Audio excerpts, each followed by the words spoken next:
در مؤسسه‌های تحصیلات میانه عمومی ناحیه واسه تعمیر سیمخانه‌ها و آمادگی مکتب به سال نو تحصیل آغاز یافت.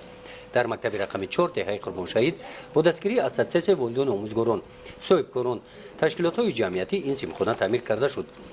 این سیمخانه مرکز انکشاف کودکان بوده، کودکان را به صنف یکم به مکتب تیار می‌نماید. همه این بازیچه‌ها با دستگیری صاحبکاران به مکتب دسترس کرده شدند.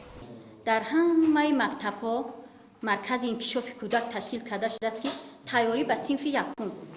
از آن جمله اینا در همین مکتب ما هم مرکز انکشاف کودک تشکیل کرده 27 نفر خوانندگان در همین مکتب کودکان تعلیم میگیرند و بازی میکنند.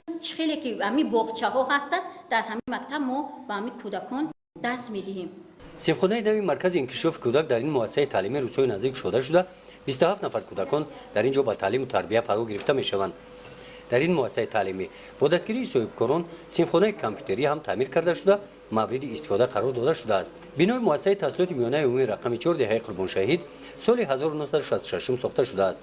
در سال تحصیل 2016 هم 1383 نفر خوانندگان در اینجا با تحصیل فرا گرفته شدند. بنابر سبب نرسیدن سیمخانه ها در این مؤسسه تعلیمی مشغولیت های درسی در 3 بست به راه مانده شده است. مشکلات دیگر تعمیر و از نوسازی تالار مجلسگاه و تالار ورزشی می باشد.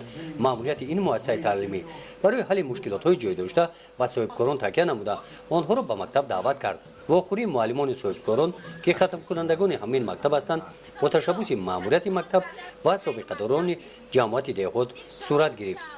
در اینجا آمد سابقه داران اقدام گرفتند که همه مشکلات هایی که در مکتب جای دارند آنها آن را برطرف ساخته در ساختن سیمخانه های نو سهم خود را میگذارند. گزارش خواجه نظریف خدای نظر ظهور از ناحیه واسه برای برنامه اطلاعاتی نوید.